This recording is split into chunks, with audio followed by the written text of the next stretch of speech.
Hello viewers, আজকে তৈরি করে দেখাবো যাদের খুশখুশে কাশি অনেক দিনে সারতেছে না তাদের জন্য আজকে একটা টোটকা তৈরি করে দেখাবো। তাই এখানে আমি নিয়ে নিছি কতগুলো তাল মিছরি পোড়ানো। তো এখানে তাল মিছরিগুলো কতটা শক্ত, কিন্তু এটা ভেঙে দেওয়া যায় না সহজে।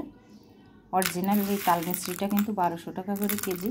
তাই তাল মিছরিগুলো নিয়ে নিছি। তাই এখানে একটু তাল মিছরিটা কমিয়ে নেব, একটু ভালো করে।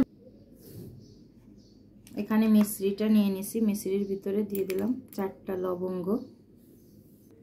এখানে দিয়ে দিলাম 2 চামচ সরিষার মধু, দিয়ে দিলাম 2 চামচ সরিষার মধু, 2 চামচ সরিষার মধু দিয়ে দিলাম।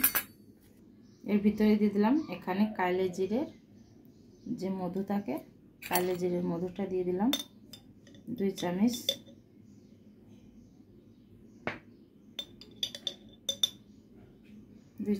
কালো জিরের মধু দিলাম। এবার এটাকে গরম করে নেব।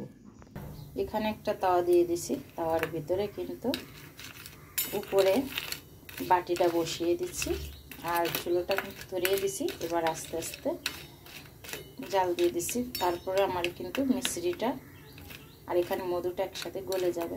এরপরে গরম গরম এটা খাওয়াই দিলে কিন্তু একদম কাশিটা সেরে যাবে। দেখেন, দেখতেই পারতেছেন এটা গরম হয়ে যাচ্ছে আর গলে যাচ্ছে। মিছরিটা কিন্তু অরিজিনাল, এই জন্য গলতেছে না সহজে। আমি আরও 1 মিনিটের মতো রান্না করে নেব। তো এটা আমার একদম হয়ে গেছে। এখন আমি এটাকে আমার ছেলেকে খাইয়ে দেবো। তো আপনাদের ভালো লাগলে লাইক শেয়ার কমেন্ট করবেন। অন্য কোনো কিছু না আবার আসবো। আল্লাহ হাফিজ।